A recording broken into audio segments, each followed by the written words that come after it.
दोस्तों नमस्ते। आज का जो टॉपिक रहेगा अपना साइकोलॉजी में वो रहेगा संवेदना। एक बेहद ही महत्वपूर्ण टॉपिक। आप में से अधिकतर को तो यही नहीं पता कि सिलेबस में है कि नहीं है, क्योंकि लगभग तो सिलेबस को देखते ही नहीं हैं और बाकी देखते हैं उनको समझ में नहीं आता। और बहुत सी बार ऐसे टॉपिक्स पढ़ लेते हैं जो सिलेबस में वास्तव में नहीं होते हैं। ये टॉपिक अब तक रिट में यहाँ से जितने भी रिट हुई हैं वहाँ 3 प्रश्न आ चुके हैं। सेकंड ग्रेड एग्जाम में यहाँ से 2 प्रश्न आ चुके हैं। स्कूल व्याख्याता में यहाँ से 3 प्रश्न आ चुके हैं। सीटेट में यहाँ से 4 प्रश्न आ चुके हैं। छोटा सा मतलब 7 मिनट का टॉपिक है और इसमें से 8 से 9 प्रश्न आ गए हैं। ये इस टॉपिक की इंपॉर्टेंस है। ज़िंदगी में हमेशा याद रखो, कितना बड़ा टॉपिक पढ़ रहे हो कितना छोटा पढ़ रहे हो वो महत्वपूर्ण नहीं है। महत्वपूर्ण ये है कि मैं जिस बिंदु को पढ़ने जा रहा हूँ वहाँ से प्रश्न कैसे आते हैं और कितने आ चुके हैं। जिस दिन आपके समझ में आ गया आप औरों से भीड़ से अलग हो जाओगे। और ये वही टॉपिक है। ये मानसिक विकास का भी पार्ट है और ये अधिगम टॉपिक का भी पार्ट है और ये मोटिवेशन और संवेगात्मक विकास का भी पार्ट है। तो ये एक प्रकार से हमारे पूरे टॉपिक का पार्ट है। स्पेशली जो एनसीईआरटी मनोविज्ञान और हमारी जो आरबीएससी बोर्ड की किताबें हैं उनमें बहुत अच्छे से ज़्यादा इन टॉपिकों को, ऐसे टॉपिकों को जिनको देखने में समझ में नहीं आता, उन टॉपिक को ज़्यादा वेटेज दिया गया है। इसलिए इन टॉपिक्स को विशेष रूप से ऐसे जो बहुत सारे टेक्निकल शब्दावली वाले जो टॉपिक हैं मैं इनको बहुत अच्छे से आपको समझाऊंगा, याद रखना। तो ये बड़े आराम से इस टॉपिक को समझिएगा। संवेदना बेहद महत्वपूर्ण टॉपिक है। इस टॉपिक को समझने से पहले मैं एक छोटी सी चर्चा करूंगा आप लोगों के साथ। 2 प्रश्न ऐसे हैं जो बड़े विवादित रहे हैं। पिछले 20 दिन में मैं उनके जवाब दे थक चुका हूं। उन प्रश्नों की मैं चर्चा कर रहा हूं कि वो 2 प्रश्न कौन से हैं। एक तो ये प्रश्न आपकी तरफ से बहुत बार पूछा जाता है कि सर आधुनिक मनोविज्ञान का जनक कौन है। ये बार बार ये प्रश्न आता है, जबकि ये टॉपिक हमारे सिलेबस में नहीं है, रीट और रीट के स्पेशली, लेकिन फिर भी आपके माइंड में आता है क्योंकि कुछ वीडियोज़ आप देख लेते हैं, इनसे आपका दिमाग खराब हो जाता है। कुछ टेस्ट सीरीज ऐसी होती हैं जिनमें ऐसे प्रश्न जानबूझ के पूछे जाते हैं, क्योंकि अधिकतर टेस्ट सीरीज का उद्देश्य ये होता है कि बच्चे को ऐसे प्रश्न पूछे जाएं जो उसको नहीं आए और उससे उसका कॉन्फिडेंस कमज़ोर हो, और ताकि वो डगमगा जाए कि यार वो टीचर अच्छा पढ़ाता है क्योंकि वो टेस्ट प्रश्न तो मेरे को आ ही नहीं रहे हैं। तो ये आपका केवल एक कमज़ोर कॉन्फिडेंस करने का एक तरीका होता है टेस्ट सीरीज के नाम पे जितने भी टेस्ट आयोजित किए जाते हैं, याद रखना। और कोई इनका उद्देश्य नहीं होता है यह अपने यूट्यूब का समय बढ़ाना है, पैसे कमाना उद्देश्य होता है। छात्र हित कहीं भी नहीं दिखाई देता है। इसलिए मैं हमेशा बोलता हूँ कि केवल आए हुए एग्जाम्स के पेपर्स को सोल्व करो, बाकी मत क्या करो। लेकिन खैर इन चीज़ों का कोई फर्क नहीं पड़ने वाला। आधुनिक मनोविज्ञान का जनक, 2 विवादित प्रश्न हैं। एक आता है विलियम जेम्स और एक आता है विलियम वुंट। क्या सही है और क्या गलत है, दोनों चीज़ें क्लियर कर रहा हूँ। अमेरिका में आधुनिक मनोविज्ञान का जनक माना गया था विलियम जेम्स को, क्योंकि इन्होंने दर्शन शास्त्र विषय से मनोविज्ञान को अलग किया था 1912 में। ठीक है, अलग किया, इसलिए इनको क्या माना गया है, विलियम जेम्स को आधुनिक मनोविज्ञान का जनक। और इनकी जो पुस्तक थी टॉक टू टीचर्स, उसको प्रथम मनोवैज्ञानिक शिक्षा मनोविज्ञानिक किताब माना जाता है। इस संदर्भ में अमेरिका में जो आधुनिक मनोविज्ञान जनक माना गया वो किसको माना गया, विलियम जेम्स को। अब बात आती है विलियम वुंट। विलियम वुंट ने मनोविज्ञान को प्रयोगात्मक स्वरूप प्रदान किया। 1879 में पहली मनोवैज्ञानिक प्रयोगशाला की स्थापना की और स्वतंत्र विषय के रूप में प्रतिस्थापित करने का जो श्रेय जाता है वो विलियम वुंट को जाता है। इसलिए बहुत सारी किताबों में इस बात का उल्लेख मिलता है कि विलियम वुंट आधुनिक मनोविज्ञान के जनक हैं। विवादित प्रश्न है, एग्जाम में कभी भी नहीं आएगा तो डिलीट हो जाएगा। फिर भी यदि आपके मन में किसी प्रकार का कंफ्यूज हो, अमेरिका शब्द आता है तो विलियम जेम्स कर देना, और वैसे आता है कि आधुनिक मनोविज्ञान जनक किस को माना जा सकता है तो विलियम वुंट आप कर सकते हैं। इस प्रश्न को लेकर माइंड में कोई भी प्रकार का शंका मत रखिएगा। आपको एक उत्तर मान लेना है कि विलियम वुंट साहब प्रयोगात्मक आधुनिक मनोविज्ञान के जनक है। ठीक है, और विलियम जेम्स अमेरिका में मनोविज्ञान के जनक हैं, जबकि मनोविज्ञान को दर्शन शास्त्र से अलग करने का श्रेय दिया जाता है। हर किताब में अलग अलग माना गया है। साइकोलॉजी की टेक्स्ट किताबें भी एक मत नहीं है। ये बहुत सारे ऐसे बिंदु हैं जिन पे एक मत नहीं है, तो आप इतना कन्फ्यूजन मत रखा करो। एक दूसरा प्रश्न, चिंतन में सदैव किसका प्रयोग नहीं होता, तो इसका उत्तर याद रखना, भाषा चिंतन की आधारशिला तो मानी जाती है, लेकिन भाषा का सदैव प्रयोग हो यह आवश्यक नहीं है। बिना भाषा के भी हम जो अमूर्त चिंतन करते हैं, कई बार प्रत्यय चिंतन करते हैं, उसमें भाषा के बिना भी कर सकते हैं। इसलिए भाषा अनिवार्य नहीं है। ये अपनी मनोविज्ञान की बुक्स में एक बड़ी टेस्ट किताब में इस बात की पैरवी की गई कि भाषा के बिना चिंतन नहीं हो सकता, लेकिन बहुत सारी किताबों में इस बात की व्याख्या की गई कि भाषा के बिना चिंतन हो सकता है। ये भी विवादित है, लेकिन फिर भी आपको माइंड में रखना है कि भाषा अनिवार्य नहीं है। ये दोनों प्रश्नों का मैंने कन्फ्यूजन दूर कर दिया। इसके ऊपर मेरे पास कोई भी प्रकार का प्रश्न नहीं आना चाहिए। बाकी तो आप दुनिया भर के प्रश्न भेजते हो और जिनका कोई आधार नहीं होता है। प्रेमिका, प्रेम और आजकल सब अप्लाइड मनोवैज्ञानिक बने हुए हैं, तो सब बना बना के भेज रहे हैं, आप उनमें उलझे रहते हैं, दिन के 3 से 4 घंटे खराब कर देते हैं। वो तो खैर आपकी इच्छा है, बहुत बढ़िया है। अब हम टॉपिक की चर्चा करेंगे। ये दोनों प्रश्नों का कन्फ्यूजन मैंने दूर कर दिया। ऐसे बहुत सारे प्रश्न हैं, इनके मैं कन्फ्यूजन दूर कर दूंगा। संवेदना क्या है समझना, बहुत ईजी टॉपिक है संवेदना। हमारी जो ज्ञानेंद्रियां हैं, हमारी जो इंद्रियां हैं, उनके द्वारा वातावरण की किसी वस्तु या उद्दीपक को जानने की प्रक्रिया। हमारी जो ज्ञानेंद्रियां होती हैं, ज्ञानेंद्रियां जानते हैं आप, दृष्टि, ध्वनि, स्पर्श, गंध, इंद्रियां जिनको बोलते हैं, वातावरण की कोई भी वस्तु या उद्दीपक को जानने की प्रक्रिया समझ लें। संवेदना क्या है? हमारी जो ज्ञानेंद्रियां हैं, ज्ञानेंद्रियां कितनी होती हैं? 5 + 2। 5 हमारी आंतरिक ज्ञानेंद्रियां होती हैं, दृष्टि, ध्वनि, स्पर्श, गंध और स्वाद। और 2 हमारी बाह्य, मतलब 2 एक प्रकार से हमारी, ये तो बाह्य मतलब ज्ञानेंद्रियां होती हैं, और 2 आंतरिक होती हैं जिनको बोला जाता है शारीरिक और मांसपेशीय संवेदना। ठीक है, वो गौण भी मानी जाती हैं। तो इनके द्वारा हम वातावरण की कोई भी वस्तु को देखते हैं आप। ठीक है, किसी भी चीज़ को आपने देखा, कोई भी आवाज़ सुनी, किसी व्यक्ति ने आपको टच किया, कोई गंध आई, उसको जो जानने, उसका आभास, उसको महसूस करने की प्रक्रिया है, ये क्या कहलाएगी? संवेदना। समझ में आ गया? वातावरण की किसी भी वस्तु को जानने समझने की प्रक्रिया किसके द्वारा? 5 हमारी बाह्य ज्ञानेंद्रियां और 2 हमारी आंतरिक ज्ञानेंद्रियों के द्वारा हम जो जानते हैं और पहचानते हैं, महसूस करते हैं, वो क्या कहलाती है? संवेदना। ये पहला इसका अर्थ हो गया। अर्थ पे कोई प्रश्न नहीं पूछा गया। 3 प्रश्न अभी तक पूछे गए हैं, उनको 9 बार पूछा गया है, उनके अलावा नया प्रश्न नहीं पूछा गया है। मैं कंप्लीट समझा रहा हूँ। संवेदना क्या है? रिट में आया हुआ प्रश्न है, स्कूल व्याख्याता में आया हुआ प्रश्न है।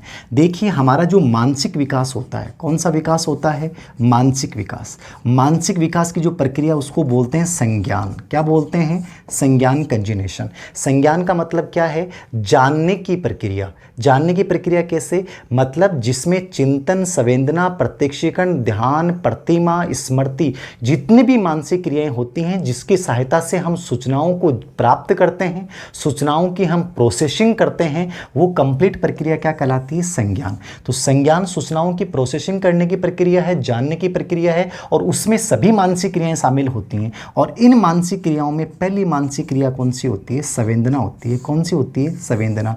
तो जीवन की पहली मानसिक क्रिया, ज्ञान की पहली सीढ़ी कौन है? संवेदना। पहला और इंपॉर्टेंट प्रश्न आपसे एग्जाम में क्या पूछा गया है कि संवेदना कौन सी क्रिया है? मानसिक क्रिया है। संवेदना किसका भाग है? संज्ञान का भाग है। संवेदना प्रथम सीढ़ी है। कौन सी सीढ़ी है? प्रथम सीढ़ी।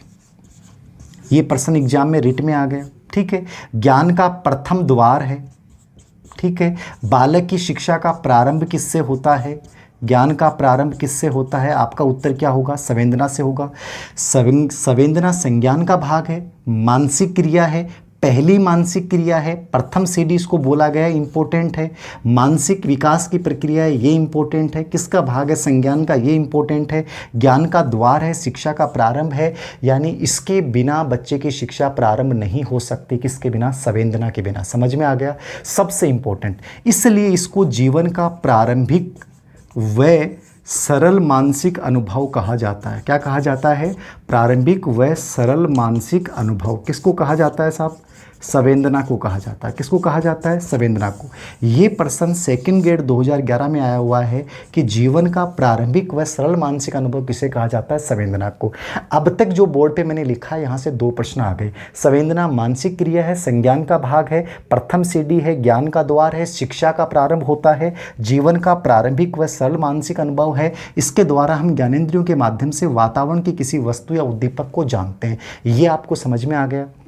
आप देख सकते हैं, स्क्रीनशॉट इसका ले सकते हैं। समझ में आ गई चीज़? ये आपको थोड़ा सा याद रखना है। ठीक है, ये इसकी बेसिक चीज़ें हैं। अब हम बात करेंगे संवेदना के प्रकार। ठीक है, संवेदना के प्रकार क्या होते हैं? तो देखिए, संवेदना के प्रकार पे कभी भी कोई भी प्रश्न एग्जाम में नहीं पूछा गया है, लेकिन फिर भी कई बार होता है बच्चों के कम पढ़ा दो तो लगता है कि सर कम पढ़ाया, ऐसा कुछ नहीं होता है दोस्तों। आपको ये समझना है कि पर्सन कहाँ से और कैसे आ रहा है। सब कुछ कभी नहीं पढ़ा जा सकता, सब कुछ कभी याद नहीं रहता, याद रखना चाहिए। बड़ा से बड़ा कॉम्पिटिशन की तैयारी कर लो। संवेदना के प्रकार कितने होते हैं? 7 प्रकार, ठीक है। 5 जो होती हैं वो बाह्य संवेदनाएं, 2 होती हैं आंतरिक। कौन कौन सी होती हैं आपको सबको पता है, मेरे को बताने की जरूरत नहीं है। दृष्टि, ध्वनि, ठीक है, गंध संवेदना, स्पर्श संवेदना और स्वाद, ये तो हमारी क्या है? बाह्य हैं। और 2 होती हैं आंतरिक, जिनको अपन बोलते हैं मांसपेशीय संवेदना, ठीक है, मांसपेशीय और शारीरिक, ठीक है। ये 2 हमारी आंतरिक संवेदनाएं हैं। ये आप सब जानते हो, हम दुनिया में किसी भी चीज़ को जानते हैं, समझते हैं, इनका प्रयोग अपन लोग करते हैं। छोटा सा बच्चा है, उसको कुछ भी नहीं पता है, जैसे मामा ने टच किया, बच्चे को लगा किसी ने टच किया, अब उसे ये नहीं पता कि क्यों किया और इसका निहितार्थ क्या है, लेकिन टच करते ही बच्चे को जो एहसास हुआ वो कौन है? संवेदना है। लेकिन जब आपको ये पता लगने लग जाएगा कि मम्मा ने किया या आवाज़ किसकी आई, आवाज़ आई, तो आवाज़ का आना संवेदना है, महसूस होना। आपको ये पता नहीं चल रहा कि आवाज़ किसकी है। जब पता लगने लग जाएगा तो वो क्या बन जाएगा? वो बन जाएगी प्रत्यक्षीकरण। ये दूसरी सीढ़ी होती है। क्या होती है? दूसरी सीढ़ी। ये प्रत्यक्षीकरण होती है, संवेदना के जस्ट बाद में आती है। तो संवेदना के द्वारा केवल आपको आभास होता है, संवेदना के द्वारा केवल आपको एहसास होता है, कंप्लीटली ज्ञान नहीं होगा। इसलिए संवेदना को जेम्स ने, किसने? संवेदना को जेम्स, एक मनोवैज्ञानिक हुए, उन्होंने कहा कि ज्ञान के मार्ग में प्रथम वस्तु है। कौन सी वस्तु है? प्रथम वस्तु। किसके मार्ग में? ज्ञान के मार्ग में। तो ये इनका स्टेटमेंट है। देखिए, परिभाषाएं कभी भी नहीं आती हैं ऐसे छोटे टॉपिक पे, परिभाषाओं से डरने की आवश्यकता नहीं है। जो आई हुई परिभाषाएं वो ढंग से पढ़ लो, बाकी ज़्यादा नवीनतम पढ़ने की आवश्यकता नहीं है, या उस परिभाषा का एक महत्वपूर्ण शब्द याद कर लो, ये परिभाषा पढ़ने का अच्छा तरीका है। तो जेम्स ने क्या कहा? संवेदना ज्ञान के मार्ग में कौन सी वस्तु है? प्रथम वस्तु है। किसने कहा? जेम्स ने। जेम्स ने कहा संवेदना ज्ञान के मार्ग में कौन सी वस्तु है? प्रथम वस्तु, ठीक है। संवेदनाएं कितनी हैं? 7। 5 मुख्य हैं और 2 गौण हैं या आंतरिक संवेदनाएं हैं। यानी हम किसी चीज़ को देखकर, कान से सुनकर, गंध महसूस करके, स्पर्श करके और स्वाद ग्रहण करके, और उस वस्तु को जो हम पहचानते हैं, आभास करते हैं, वो सब हमारी क्या है? संवेदना है। और जब उसका कंप्लीट ज्ञान हो जाता है वो बन जाती है प्रत्यक्षीकरण। और प्रत्यक्षीकरण के बाद तीसरी सीढ़ी आती है कॉन्सेप्ट, संप्रत्यय। जब कोई चीज़ की अपन इमेज बना लेते हैं, क्या बना लेते हैं? इमेज, कॉन्सेप्ट बना लेना, किसी शब्द को अर्थरूपी चोगा पहना देना, वो संप्रत्यय बन जाता है। तो ये 3 ज्ञान की सीढ़ियाँ होती हैं, ठीक है। तो संवेदना, प्रत्यक्षीकरण, अवधान, प्रत्यय, इनके लिए पहली सीढ़ी याद रखना। तो ये इसके प्रकार हो गए, समझ में आ गया। संवेदना के प्रकार 7 होते हैं, ज़्यादा दिमाग पे जोर नहीं डालना है। अब हम बात करेंगे संवेदना के 3 स्तर होते हैं। संवेदना के कितने स्तर होते हैं? 3 स्तर। समझ में आ गया। संवेदना में केवल एहसास हो रहा है, और जब प्रत्यक्षीकरण, हम ज्ञान की दूसरी सीढ़ी के बारे में चर्चा करते हैं, तो प्रत्यक्षीकरण में पूरा ज्ञान हो गया कि मम्मी की आवाज़ है और मम्मी ये कह रही है। जबकि संवेदना में पता था मम्मी बोली है, आपको ये नहीं पता है क्या बोली है, क्यों बोली है, अर्थ नहीं पता है, वहाँ प्रत्यक्षीकरण में अर्थ आ जाएगा। अब संवेदना के 3 स्तर होते हैं। एक तो होता है संवेदी सीमांत, संवेदी, ठीक है। एक होता है निरपेक्ष और एक होता है विभेदक। एक क्या होता है? विभेदक। समझना बहुत ईजी है, कुछ नहीं है, पर्सन इंपॉर्टेंट नहीं आता इस पे। पर्सन जो मैंने अभी तक पढ़ाया है उनमें से आ जाएगा। संवेदी सीमांत का मतलब क्या है? हमारी जो ज्ञानेंद्रियां हैं उनकी एक सीमा है, उससे कम या ज़्यादा वो उन चीज़ों को महसूस नहीं कर सकती। बहुत कम कोई आवाज़ आ रही है, क्या बहुत दूर से कोई आवाज़ आ रही है, तो उसको आप नहीं पहचान पाओगे, सुन नहीं पाओगे। ये कौन से सीमांत है? संवेदी सीमांत। यानी हमारी संवेदनाओं की एक निर्धारित सीमा है, उससे कम या ज़्यादा पे हम नहीं सुन सकते। ये कौन से सीमांत कहलाता है? संवेदी सीमांत, ठीक है। यानी बहुत कम आवाज़ हम नहीं सुन सकते या बहुत दूर की वस्तु हम नहीं देख सकते। कौन सा सीमांत हो गया? संवेदी। निरपेक्ष सीमांत का मतलब क्या है? निरपेक्ष का मतलब है जिस वस्तु को, उद्दीपक को या वस्तु को आप पहचान रहे हैं, उसका एक न्यूनतम मूल्य होना आवश्यक है। क्या होना आवश्यक है? न्यूनतम मूल्य होना आवश्यक है। न्यूनतम मूल्य का मतलब समझ रहे हैं कि मैं जिस वस्तु को जानूंगा उसकी कम से कम आवाज़ इतनी तो हो कि मेरे कान में आ जाए, वो वस्तु मेरे से इतनी दूर तो हो कि मुझे महसूस हो जाए, ठीक है, दिख जाए।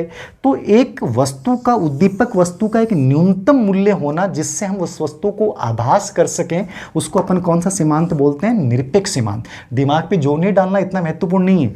तीसरा है विभेदक सीमांत। विभेदक सीमांत का मतलब क्या होता है? विभेदक का मतलब होता है 2 आवाज़ आ रही हैं, 2 स्वाद आ रहे हैं, ठीक है, 2 ध्वनियाँ आ रही हैं, ठीक है, 2 लोग टच कर रहे हैं, तो उनमें अंतर कैसे करोगे? यानी उन उद्दीपकों में एक अंतर होना चाहिए। क्या होना चाहिए? उद्दीपकों में एक अंतर होना चाहिए जिससे आप महसूस कर सको।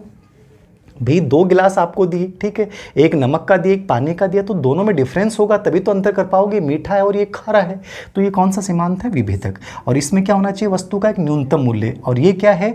संवेदी सीमांत का मतलब क्या है? एक निर्धारित सीमा उसकी होनी चाहिए। तो 3 स्तर है, इनको देख लीजिएगा आप, ठीक है। ये संवेदना के 3 स्तर हो गए, इंपॉर्टेंट है एनसीईआरटी के अकॉर्डिंग। अब एक अंतिम रूप से प्रश्न आपसे ये पूछ सकता है कि संवेदना की उपयोगिता क्या है? प्रश्न नहीं पूछा गया लेकिन फिर भी, संवेदना कौन सी क्रिया है? मानसिक क्रिया। तो मानसिक विकास करना है, कौन आवश्यक है आपके लिए? संवेदना आवश्यक है। 2 नंबर पे, संवेदना किसके लिए सहायक है? प्रत्यक्षीकरण। प्रत्यक्षीकरण क्या है? किसी भी वस्तु का संपूर्ण ज्ञान हो जाना क्या कहलाता है? प्रत्यक्षीकरण। कि वस्तु क्या है, क्यों है, कंप्लीट ज्ञान जो प्राप्त होता है वो प्रत्यक्षीकरण में होता है। तो प्रत्यक्षीकरण कब होगा? जब कौन होगी? संवेदना होगी। कौन होगी? संवेदना होगी। तो बिना संवेदना के प्रत्यक्षीकरण नहीं हो सकता, ठीक है। संप्रति विकास कॉन्सेप्ट बनाना है, किसी वस्तु को देखकर माइंड में इमेज बनानी है, वो तभी बनेगी जब कौन होगी? संवेदना होगी, ठीक है।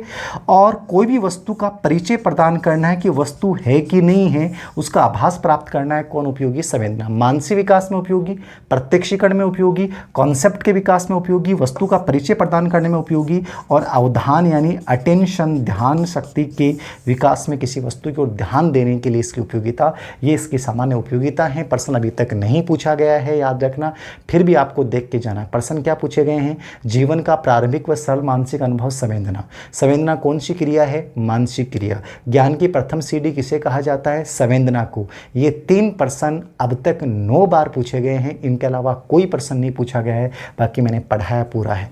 इसके अलावा एक बिंदु और भी पढ़ सकते हैं कि संवेदना के गुण क्या होते हैं। तो प्रत्येक संवेदना में एक अद्वितीय होती है, दूसरों से अलग होती है, यानी एक गुलाब की सुगंध है दूसरे की अलग मिलेगी, ठीक है। विशिष्टता होती है, एक प्रकार से आप कह सकते हैं, ठीक है, विशेष होता है, ठीक है।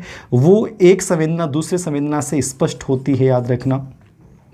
एक ध्वनि होती है, विस्तार होता है उसका, एक निर्धारित विस्तार होता है, ठीक है, प्रसार होता है, विस्तार के स्थान में प्रसार आ जाएगा। ये संवेदनाएं गुण होते हैं, द्वितीय गुण है, विशिष्टता है, स्पष्टता है, ध्वनि है, विस्तार है, प्रसार है। प्रत्येक संवेदना का स्थानीय कोई लक्षण होता है, ये स्थानीय चिन्ह होता है उसका। ये संवेदना के गुण होते हैं, कोई महत्वपूर्ण नहीं है, छोड़ देना आप संवेदना के गुण क्या होते हैं। मुझे नहीं लगता यहाँ से कोई प्रश्न पुटअप करेगा, फिर भी देखो तो देख लेना। अद्वितीय गुण, विशिष्टता, एक स्थान, प्रसार होता है, एक ध्वनि हो, एक अवधि होती है, ध्वनि नहीं अवधि होती है एक संवेदना की, कि इस अवधि तक वो सुनाई देती है, उसके बाद नहीं सुनाई देगी। एक विस्तार होता है संवेदना का, स्थानीय प्रतीक चिन्ह होते हैं। तो ये थोड़ा सा आप देख लीजिएगा संवेदना के गुण क्या हैं, ये संवेदना की उपयोगिता क्या है, और संवेदना के प्रकार क्या हैं, और संवेदना वास्तव में क्या है। समझ में आ गया होगा मेरे अनुसार आपको ये टॉपिक, ठीक है। संवेदना क्या है समझ में आ गया, क्लियर है। कोई डाउट हो किसी प्रकार का कमेंट में लिख देना। इंपॉर्टेंट चीज़ आपको ये समझना था कि संवेदना मानसिक क्रिया है, ठीक है, और उसके बाद प्रत्यक्षीकरण बनता है, उसके बाद कॉन्सेप्ट बनता है जिसको ज्ञान की सीढ़ी कहते हैं, उसके बाद चिंतन करते हैं, उसके बाद लॉजिक चलता है। इस प्रकार से मानसिक क्रियाएं हमारे माइंड में चलती हैं, लेकिन शुरुआत जो होती है वो ज्ञान की, वो कहाँ से होती है? संवेदना के माध्यम से होती है। तो ये पहली सीढ़ी थी, इसको आपको समझना था थोड़ा सा। और एक चीज़ और याद रखना, संवेदना में क्या अर्थ होता है कि नहीं होता है। तो याद रखना, संवेदना में अर्थ नहीं होगा, संवेदना में अनुभव नहीं होगा, ठीक है। अर्थहीन ज्ञान प्राप्त होता है हमें, ठीक है। अर्थयुक्त ज्ञान आपको प्रत्यक्षीकरण में प्राप्त होता है।